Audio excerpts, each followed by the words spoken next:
Ou muito boa tarde, como queiram, a todos que estão presentes aqui. O meu cumprimento muito especial, um grande abraço também para aqueles amigos que nos acompanham através do YouTube, através do Facebook. Um grande abraço para todos os queridos irmãos, para todos os amigos que estão conosco neste último encontro sobre esta série acerca do Espírito Santo. É verdade, estamos a chegar exatamente ao final desta série em que estivemos a falar, a refletir um pouco sobre a pessoa do Espírito Santo e a forma como ele age em nossa vida. Hoje iremos prosseguir num tema, o Espírito Santo e os filhos de Deus. É um pouco a continuação, e isto dissemos no domingo passado, a continuação do último tema, ou seja, andar segundo o Espírito Santo. Como andar segundo o Espírito? Lembramos aquele texto do apóstolo Paulo que encontramos no capítulo 8 de Romanos e logo no primeiro versículo, no versículo 1. Aliás, nós baseamos muito os nossos temas, o nosso estudo acerca do Espírito Santo neste capítulo 8 do apóstolo Paulo, que é um capítulo inteiramente dedicado acerca ao Espírito Santo. E ali Paulo diz, nenhuma condenação há para os que estão em Cristo Jesus. E depois o texto conclui da seguinte maneira: aqueles que não andam segundo a carne, mas que andam segundo o Espírito. Andar segundo o Espírito. Isso foi o que vimos no domingo passado. E hoje, continuando neste tema, iremos ver qual a relação que o Espírito Santo tem com os filhos de Deus e a relação, naturalmente, que os filhos de Deus têm com o Santo Espírito. E vamos ao encontro de um texto da Bíblia que está aqui mesmo neste livro de Romanos, e exatamente no versículo 14 deste mesmo capítulo 8, em que Paulo diz, porque todos os que são guiados pelo Espírito de Deus, esses são os filhos de Deus. Nós lembramos-nos deste texto. Aliás, é um texto que aqui foi citado muitas vezes durante os últimos domingos. Este texto mostra-nos a nossa filiação de Deus, ou o sinal da nossa filiação de Deus. Os que são guiados pelo Espírito Santo, esses são os filhos de Deus.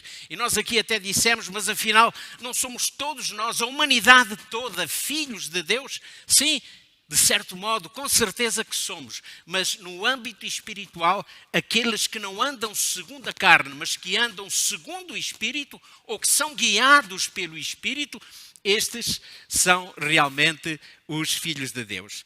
E logo a seguir, no versículo seguinte, Paulo explica isto de uma maneira muito interessante. Eu até vou marcar algumas partes deste texto do capítulo 8 de Romanos, o versículo 15. Reparem bem, aqui Paulo está a dizer, porque não recebeste o espírito de escravidão. O que é que ele quer dizer isto? Nós não estamos mais sobre a escravidão do pecado. Agora não andamos mais segundo a carne. Agora não somos mais dominados pelo pecado. Não é mais o pecado que nos domina. E depois, a outra parte interessante que eu também aqui destaco, e que está ali a vermelho, recebestes o Espírito Santo de adoção. Qual é a razão porque não somos mais escravos do pecado? Porque recebemos o quê? O Espírito de adoção. O que significa isto? É que nós fomos adotados por Cristo. Fomos adotados através do sacrifício de Cristo. Nós que antes estávamos longe de Cristo, agora estamos perto de Cristo.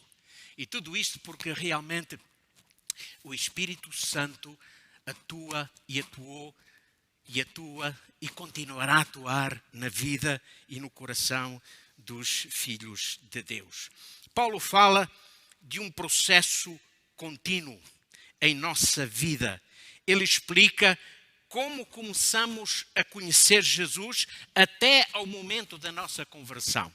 Vamos ver outro texto, é este logo a seguir. Portanto, nós estamos a seguir no capítulo 8 esta ordem de textos, desde o versículo 14 até o versículo 16, em que Paulo aqui, neste versículo 16, diz: o mesmo Espírito testifica com o nosso Espírito de que somos filhos de Deus. Porque estamos a ser guiados pelo Espírito Santo. E por essa razão somos filhos de Deus. Então diz que o Espírito Santo também vai testificar conosco. Ou seja, ele vai tentar cada dia, a cada momento da nossa vida, nesta caminhada, lembrar-nos de que somos filhos de Deus. E é essa certeza que nos acompanha e que nos torna mais fortes, que nos torna também mais resistentes, que nos torna também mais felizes, que nos traz paz. Porque que maior felicidade pode haver para alguém que tem a certeza, que consegue perceber que na realidade é um filho de Deus? Quantas pessoas vivem sem isto? Quantas pessoas vivem amarguradas, inquietas pelo dia de amanhã? Quantas pessoas vivem sem esperança? Vejam bem, no mundo atual, nesta terrível crise que o mundo está a viver por causa de uma guerra, quantas pessoas estão amedrontadas, quantas pessoas estão perplexas, quantas pessoas realmente esperam pelo pior, quantas pessoas estão com medo, quantas pessoas estão com pânico. Nós somos filhos de Deus. E significa que Deus tem um plano para os seus filhos. E significa que Deus não desampara os seus filhos. E Deus irá intervir, sim, na história deste mundo. Deus não tem outra solução, porque os homens não têm soluções. Mas Deus tem. E o que o Paulo nos está a dizer aqui, neste versículo 16, é isso mesmo. O mesmo Espírito testifica com o nosso Espírito de que somos filhos de Deus. Que bom, que felicidade podermos caminhar com esta certeza, com esta confiança de que somos, na realidade, filhos de Deus. Mas reparem, no livro de Efésios, o apóstolo Paulo tem este texto que eu coloquei aqui ao cantinho da imagem por alguma razão. Mas este texto ajuda-nos a compreender todo o processo do Espírito Santo na nossa vida, desde que começamos a conhecer Cristo até ao momento da nossa conversão. E vejam bem o que Paulo aqui está a dizer. Em quem também vós estáis. Ele está a falar de Cristo. E está aqui a dizer em quem, portanto, em Cristo, está-se a referir a Cristo, também vós estáis. Mas estáis depois que ouviste a palavra da verdade. Então tudo começa aqui. Na nossa experiência com Cristo, tudo começa aqui. Primeiro ouvimos a palavra da verdade. É alguém que nos ensina, é alguém que nos traz a Bíblia. Começamos a estudar acerca de Jesus quando começamos a estudar a palavra de Deus. Porquê? Porque a palavra de Deus testifica de Jesus. Jesus é a figura central da palavra de Deus. E depois reparem que a seguir o apóstolo Paulo diz, ouviste o quê? Ele diz, ouviste a palavra da verdade, o evangelho da vossa salvação. É através de Cristo que nós acabamos de conhecer pela palavra de Deus que agora também encontramos o plano da salvação. Começamos a ouvir falar acerca da forma como Jesus se entregou para nos salvar. Começamos a compreender porquê aquele sacrifício, porque Jesus veio realmente a este mundo. Porquê? O evangelho da nossa salvação.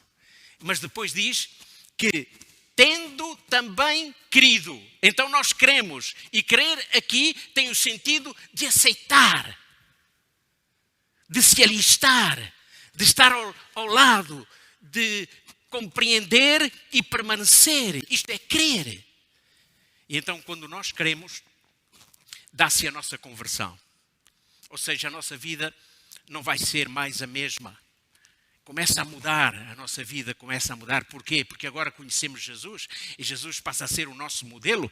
Não mais temos um modelo qualquer, mas é Jesus o nosso modelo. E em Cristo vamos encontrar a perfeição e olhando para Ele, então vamos caminhando. E então aqui diz também, fostes selados com o Espírito Santo da promessa. Eu até fiz um gráfico e passo a apresentar, portanto, para resumir aquilo que este texto de Efésios, capítulo 1 e versículo 13 nos traz. Primeiro, a palavra de Deus. Através da palavra de Deus, então, vamos ao encontro de Cristo, Jesus, e depois, então, dá-se a conversão, a nossa conversão. E o que é que vem a seguir à conversão? O que é que vem a seguir à conversão? Bom, a seguir à conversão vem um outro processo. Mas sabem, há pessoas que pensam, e o mundo evangélico, eu não vou dizer de uma forma geral, porque não é de uma forma geral, mas no mundo evangélico nós encontramos muito isto, que está baseado naquela máxima evangélica de que uma vez salvos, salvos para sempre. Então isto quer dizer o quê? Quer dizer que a partir daquele momento que eu conheci Jesus, que eu aceitei Cristo como o meu Salvador, fui justificado pela fé em Cristo Jesus. Então, a partir desse momento, o que é que acontece? Eu estou salvo. E a partir desse momento estou salvo para sempre. Aconteça o que acontecer na minha vida. Se eu um dia aceitei Jesus, agora estou salvo. E ponto final, para sempre. Será que isto é assim? Então eu pergunto, onde é que fica um outro processo que a Bíblia diz e que Paulo enfatiza muitas vezes, como nós vamos ver, que chamamos de santificação? Onde fica a santificação? Então, a santificação está mais na Bíblia. Para que a santificação? Se eu estou salvo para sempre, então, para que a santificação? Está tudo feito na minha vida. Não é preciso mais nada. Eu um dia aceitei Jesus. Não é assim. Há um processo contínuo a que a Bíblia chama, que a palavra de Deus chama de santificação. E o que é santificação? A santificação não tem, segundo a Bíblia, não tem, digamos, não nos traz a ideia de alguma coisa que acontece momentaneamente na nossa vida ou uma só vez na nossa vida. Mas a santificação, segundo a palavra de Deus e segundo aquilo que iremos ver, é um processo contínuo de aperfeiçoamento do nosso viver. Ou seja, nós vamos sendo dia a dia santificados na medida em que vamos sendo guiados, conduzidos pelo Espírito Santo. E essa é a função do Espírito Santo. A ideia errônea acerca do Espírito Santo. E no mundo evangélico, e muito especialmente nos grandes movimentos pentecostais, há uma ideia muito equivocada acerca da ação do Espírito Santo. Porquê? Porque muitos dizem que o Espírito Santo é apenas um poder que nos vai conceder exatamente isso, que nos vai conceder força, poder, capacidade para pregarmos o Evangelho. E outros dizem, ou ainda dizem, que também é um tal poder que nos vai capacitar para realizarmos milagres e sinais. Bom, há alguma coisa de verdade nisso, sem dúvida. O Espírito Santo nos capacita para anunciarmos o Evangelho. Mas não é só isso. Não podemos ficar por aqui.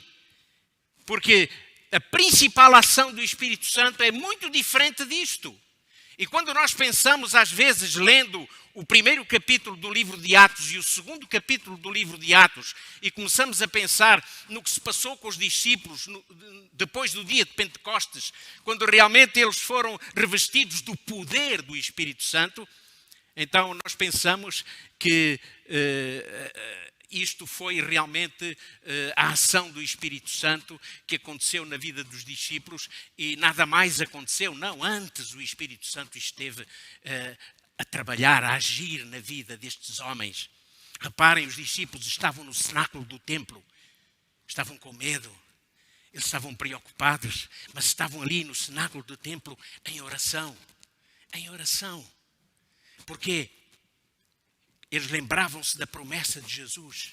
Eu subirei, mas o meu Pai irá enviar-vos o Espírito Santo e Ele vos dará poder. E então ser-me-eis testemunhas em Jerusalém, na Judeia, em Samaria, até ao confim dos séculos.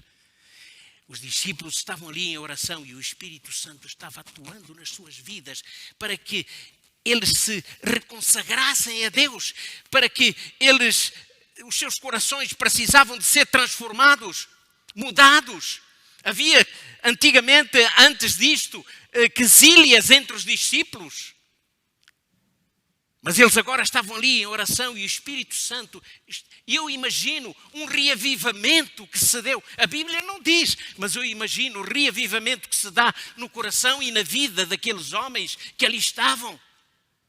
Eu imagino eles resolvendo os seus problemas uns com os outros. Deixavam de ter ciúmes uns dos outros. Por quê? Porque agora eles deixaram-se controlar pelo Espírito Santo.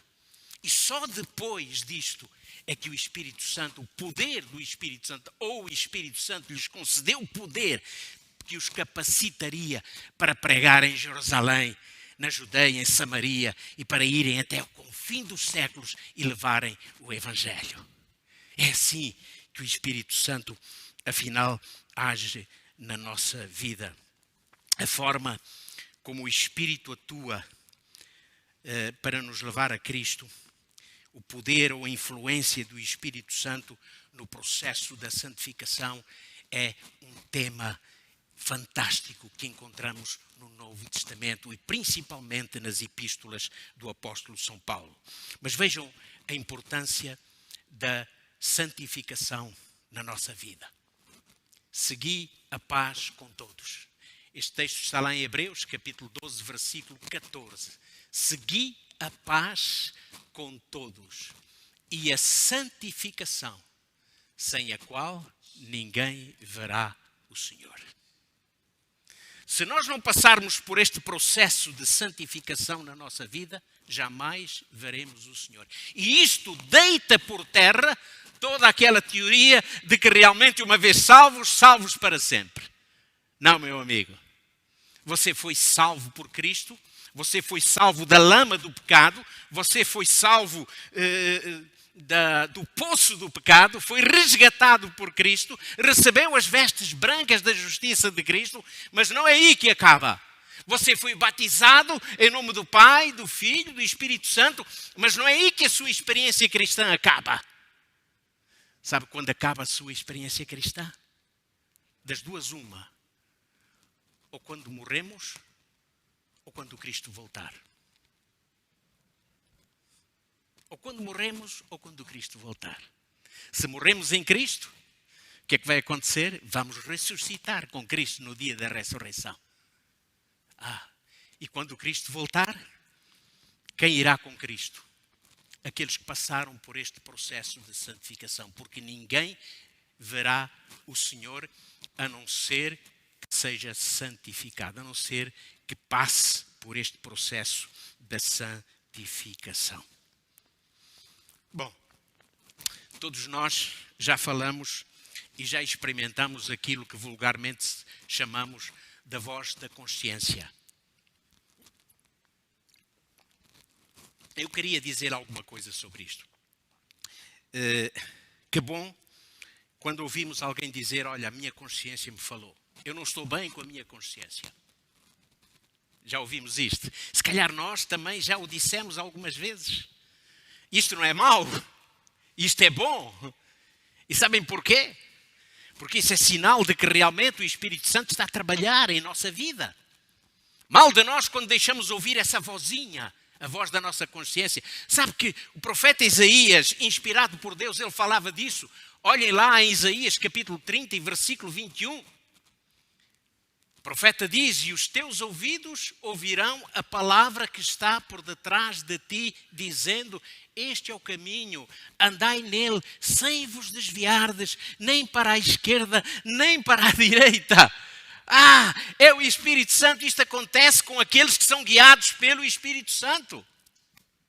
Pelos filhos de Deus, que são guiados pelo Espírito Santo. No seu percurso, quando eles vão caminhando, se calhar a certo momento da sua vida, há uma tentação, uma tendência para nos desviarmos daquele caminho, para sairmos da rota. E logo o Espírito Santo vem trabalhar e atua sobre a nossa mente. E nós dizemos: olha, é a voz da minha consciência que me está a dizer realmente não vais por aí, não faças isso, não sigas por esse lado. É perigoso esse caminho. Volta para trás. O que é isso? Não é nada mais, nada menos do que a experiência do Espírito Santo sobre a nossa consciência, sobre a nossa vida. Então, quando Paulo afirma que os filhos de Deus são guiados pelo Espírito Santo, ele está apenas a mostrar-nos como o Espírito Santo nos conduz neste processo de santificação. Sabem, um dos mais extraordinários sermões de Cristo ficou conhecido como o Sermão da Montanha. E ele começa lá no capítulo 5 do livro de Mateus e vai até ao capítulo 7 do Evangelho de Mateus. E neste Sermão da Montanha, Cristo tentou ensinar ou ajudar os seus filhos a conhecerem realmente o que é a santidade na vida de uma pessoa. Ele começa por falar nas bem-aventuranças. Que coisa extraordinária. Ali nós temos realmente um resumo daquilo que é servir o Senhor, daquilo que é ser cristão verdadeiramente. E reparem que já no final do capítulo 5 do Evangelho de Mateus, precisamente no último versículo do capítulo 5 do Evangelho de Mateus, Jesus, quando está a proclamar o seu sermão, o Sermão da Montanha, ele diz o seguinte: sede vós perfeitos, como é perfeito vosso Pai que está nos céus. Capítulo 5, versículo 48. Olha o que Jesus está a dizer aqui. Sede vós perfeitos, como é perfeito vosso Pai que está nos céus. Mas sabem, Pedro era discípulo de Jesus. E Pedro tornou-se num grande apóstolo de Jesus. E mais tarde, Pedro escreve numa das suas epístolas, na sua primeira epístola, no capítulo 1, versículos 15 e 16, o seguinte: mas, como é santo aquele que vos chamou, sede vós também santos em toda a vossa maneira de viver. Porquanto está escrito: sede santos, porque eu sou santo. Reparem, que significa isto? Sabem, muitos olham para estes dois textos e interpretam-nos de tal forma que diminuem Deus. E diminuem Deus de tal modo que o reduzem a uma escala meramente humana. Porque dizem: eu posso ser perfeito como o Senhor. Eu posso ser perfeito como Deus. Como é possível? Como é possível ao homem que peca constantemente, que precisa de passar por este processo de santificação, que vai durar toda a sua existência, como é possível então que ele possa ser perfeito como Deus? Bom, existem muitas figuras de linguagem e esta é uma figura de linguagem. Aquilo que Jesus quis dizer e aquilo que Pedro quis dizer é a mesma coisa. O que Jesus está a dizer é: olha, vocês têm um modelo de santidade e esse modelo de santidade, Jesus disse, é o meu Pai que está nos céus. Nós poderemos dizer também que o nosso modelo de santidade é Cristo. E porquê? Porque Jesus disse a Filipe, não é verdade? Olha, Filipe, quem vê a mim vê o Pai. Por isso, Jesus está a dizer, vocês têm um modelo de santidade. Jesus não põe um modelo de santidade cá embaixo, num ser humano qualquer, por mais bom que tivesse sido, por muito cristão que tivesse sido, não. Ele se coloca a si próprio como modelo para a nossa vida. É Jesus. E é isso que realmente este texto nos está a querer dizer. E sabem, o apóstolo Paulo, ele compreendeu perfeitamente isto. E Paulo, ele dizia na sua carta aos Filipenses, no capítulo 3, versículos 13 e 14, irmãos, quanto a mim não julgo que o haja alcançado. Ele, em primeiro lugar, antes deste texto, no versículo 12, ele está a falar da perfeição, quando ele diz, não que eu seja perfeito ou que tenha alcançado a ressurreição ou a vida eterna. E agora ele aqui diz no versículo 13, começa por dizer até o versículo 14, irmãos, quanto a mim, não julgo que o haja alcançado, mas há uma coisa que eu faço. O que é que o apóstolo diz aqui que ele faz? É que esquecendo-me das coisas que para trás ficam e avançando para as que estão diante de mim, eu prossigo para o alvo, pelo prémio da soberana vocação de Deus em Cristo Jesus. Paulo tinha um alvo, Paulo tinha um modelo. E qual é o nosso modelo? Qual é o nosso alvo? É o mesmo. É Cristo. E Paulo dizia, eu esqueço-me das coisas que ficaram para trás. Eu confessei os meus pecados. Eu arrependi-me dos meus pecados. A minha vida passou pela conversão. Aceitei Cristo. Ele é o meu Salvador. E agora ele dizia, então eu avanço para as coisas que estão diante de mim. Eu prossigo para o alvo, pelo prémio da soberana vocação que há em Cristo Jesus. E mais adiante, no livro de Hebreus, no capítulo 12, versículos 1 e 2, o autor desta epístola, que se pensa, e provavelmente terá sido mesmo o apóstolo Paulo, então ele dizia, portanto, nós também, pois, que estamos rodeados de uma tão grande nuvem de testemunhas, deixemos todo o embaraço do pecado que tão de perto nos rodeia e corramos com paciência a carreira que nos está proposta. Vamos ficar por aqui um pouco. Reparem, Paulo está a falar de testemunhas, uma nuvem de testemunhas que nos rodeiam. E se nós lêssemos o contexto, nós iríamos ver que Paulo está a falar de diversos personagens bíblicos. Os patriarcas do passado, os grandes homens do passado, como Moisés, como Abraão, como Elias, como Davi. E ele está a citá-los como exemplo para nós, porque realmente foram homens que tiveram altos e baixos, mas que deixaram-nos bons exemplos. Foram grandes homens de Deus. No entanto, não são um modelo para a nossa vida, porque o modelo é um. Reparem que o texto continua. Corramos com paciência a carreira que nos está proposta. E se Paulo diz corramos com paciência a carreira, ele está a falar de progressão na vida. Eu não fico parado. Não, eu vou continuar a caminhar. Este é o processo de santificação. E ele diz, olhando para quem? Aqui é que está a diferença. Paulo diz, olha, não é aquela nuvem de testemunhas que são o nosso modelo. Mas é Jesus. É para Ele que eu tenho que olhar. A nossa tendência humana é para olharmos para o homem, e eu costumo dizer, olhamos para o homem pelo bom e pelo mau, não é? Porquê pelo bom e pelo mau? Porque quando olhamos para os defeitos do homem, então estamos a olhar para o mau e estamos a apontar o dedo, geralmente, quando vemos o mau. Ou então, olhamos pelo lado bom também. E quando vemos as virtudes, dizemos, ele é meu exemplo. Pode ser, sim, um bom exemplo. Apenas isso, porque o alvo, o modelo, é Cristo. Ele é o único modelo perfeito. E aqui diz, o qual, pelo gozo que lhe estava proposto, suportou a cruz, desprezando a afronta, assentou-se à destra do trono de Deus. O nosso modelo é alguém que está assentado à destra do trono de Deus, o Pai. E esse não é outro, a não ser Jesus Cristo. é para ele, queridos irmãos, queridos amigos, que nós temos realmente que olhar.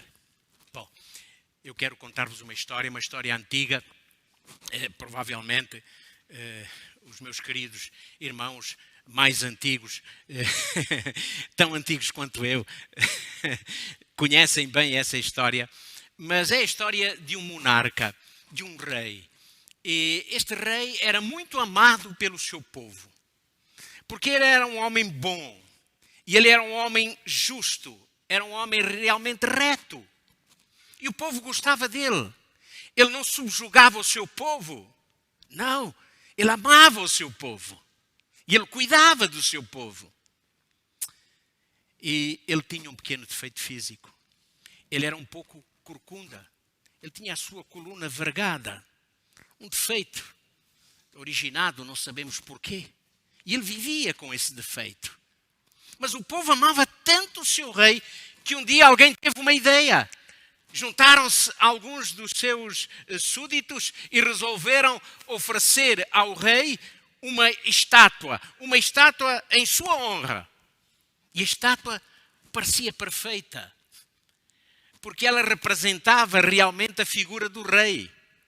Mas só havia uma diferença.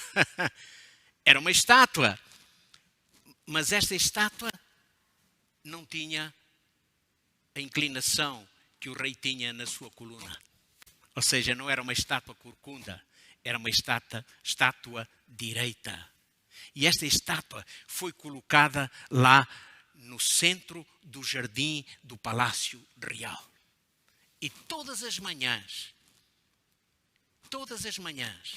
o rei ia até ao jardim e olhava para aquela estátua e punha-se a contemplar aquela estátua.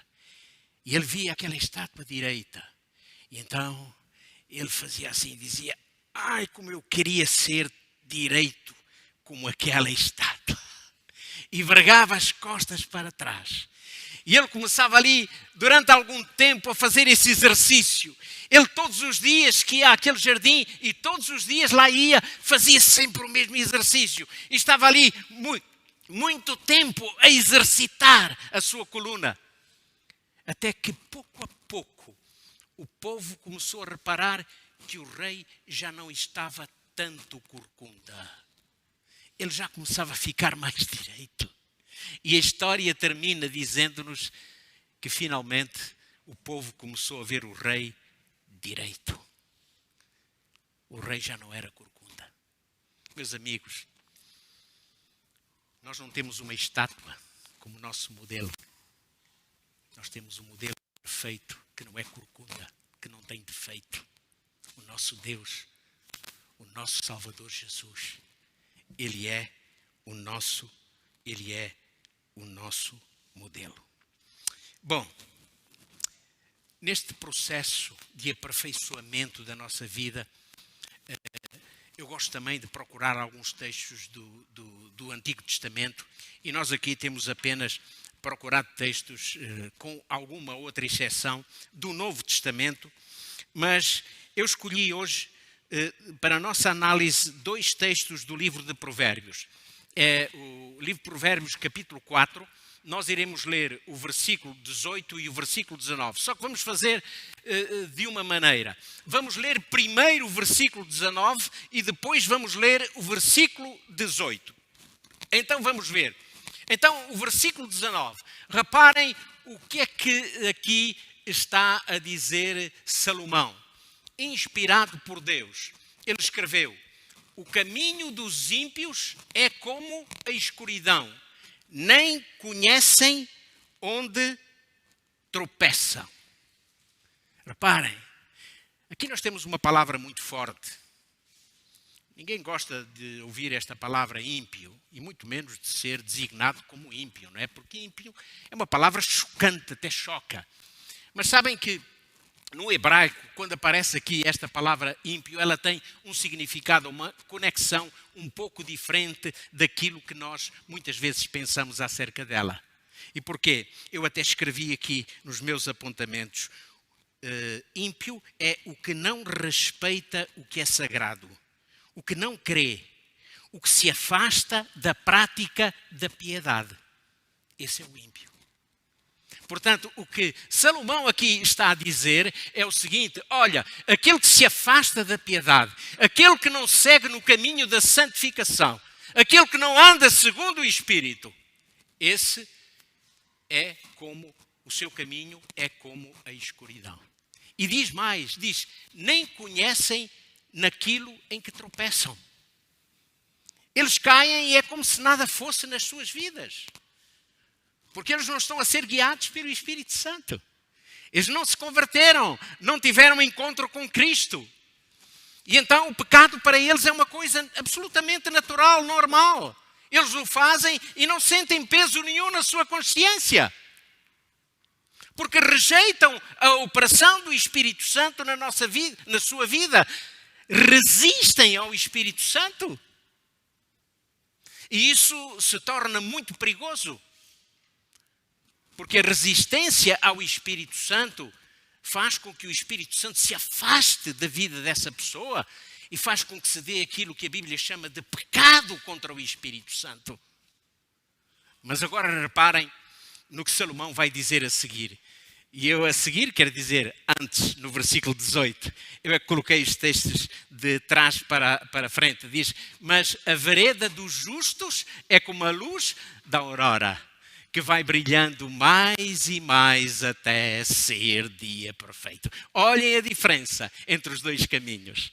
Este é o caminho da santificação.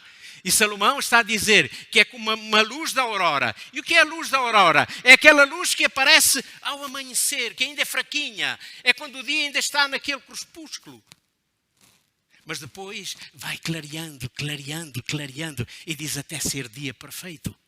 Na vida espiritual, no processo de santificação, é isto exatamente que se passa na vida do crente.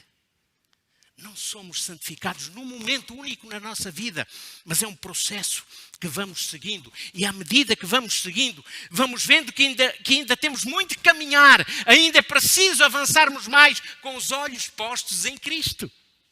E quando nós falamos em olhos postos em Cristo, estamos a falar na comunhão com Cristo, na comunhão com Deus, através da sua palavra, através da oração.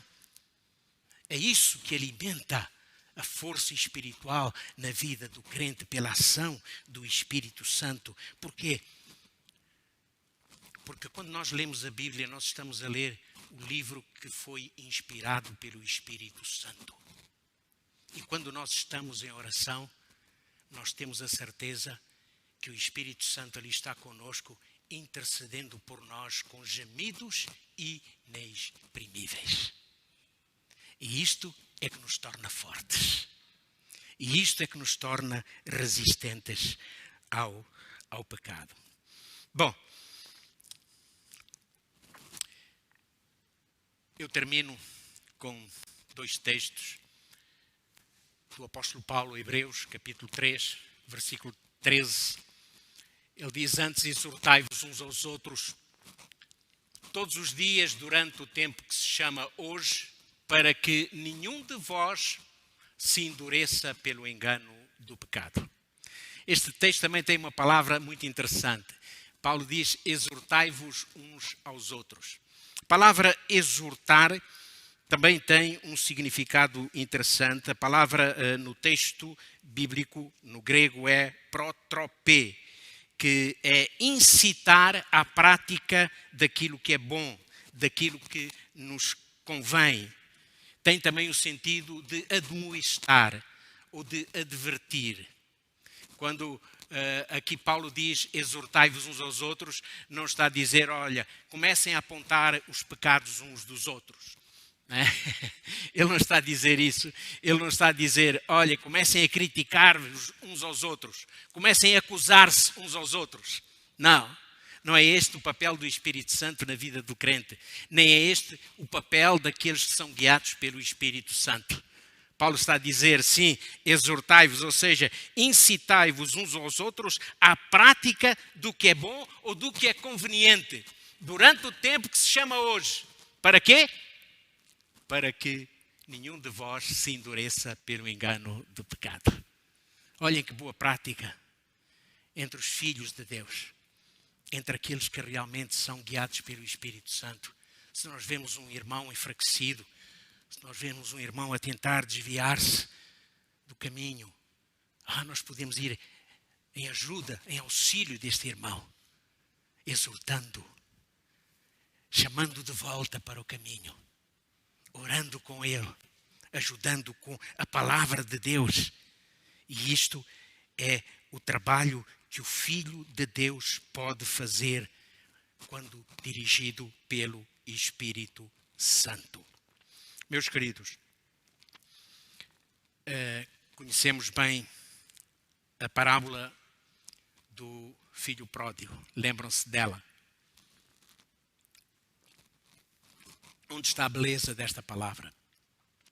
Aliás, desta parábola. Onde está? Sabem, alguns acham que a parte mais importante da parábola foi talvez quando o filho voltou para a casa do pai e quando o pai ali estava à espera dele e quando o pai o abraça e quando o pai coloca a sua capa sobre os ombros do filho, o recebe e o perdoa.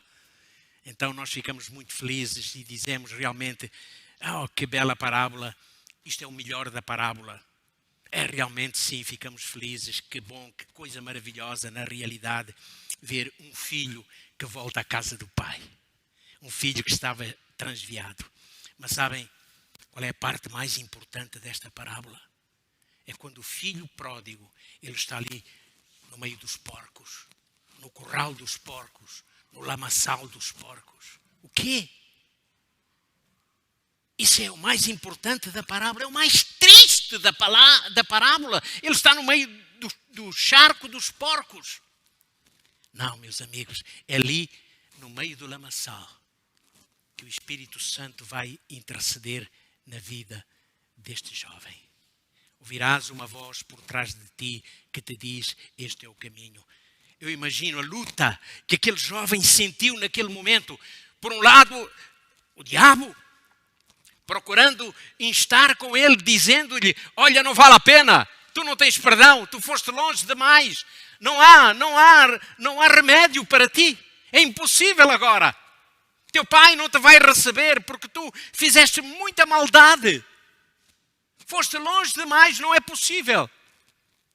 Mas por outro lado, o Espírito Santo agindo no coração da vida daquele jovem, se confessares o teu pecado, o Senhor é fiel e justo para te perdoar e para te purificar de toda a injustiça. E sabem qual é a parte mais importante da parábola? É quando aquele jovem, ele diz, levantar-me-ei e irei ter com meu pai. É o momento em que Deus vence Satanás. É o momento em que Deus vence na vida daquele jovem. É o momento em que o Espírito Santo ali está para o resgatar do lamaçal do pecado. Irei ter com o meu pai. É verdade, meus queridos. O versículo 15 deste mesmo capítulo 3 de Hebreus, o apóstolo Paulo nos diz, hoje, se ouvires a sua voz, não endureçais o vosso coração. Meu querido amigo, como está a tua vida? Sim, como está o teu coração? Tens tu caminhado nesta estrada com Cristo, no processo de santificação rumo ao lar celestial?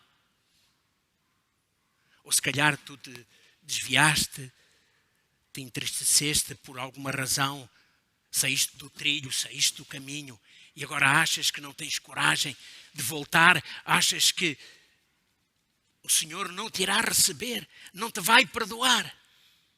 Não, o Espírito Santo está a falar à tua vida, ao teu coração e Ele diz, olha, hoje, se ouvires a tua voz, não endureças o teu coração. E ao finalizarmos realmente esta série de estudos que tivemos sobre o Espírito Santo, é exatamente aqui onde eu quero chegar. Nunca é tarde para irmos a Jesus. Nunca é tarde para ouvirmos e fazermos aquilo que o Espírito do Senhor nos pede. Então hoje, se ouvires a sua voz, não endureças o teu coração. Quero dizer-lhe que foi realmente um prazer durante todas estas noites, aos domingos, estar aqui. Já lá vão 7, hoje foi a 7ª noite, a última noite. Quero dizer que foi com muita alegria e eu agradeço muito à Igreja de Setúbal a oportunidade que me concedeu, ao seu pastor, pastor Rui Bastos, a quem aqui daqui também envio um grande abraço e desejo muito que as bênçãos de Deus podem continuar sobre cada um de vós e que realmente nós possamos continuar a estudar acerca do nosso maravilhoso Deus e da pessoa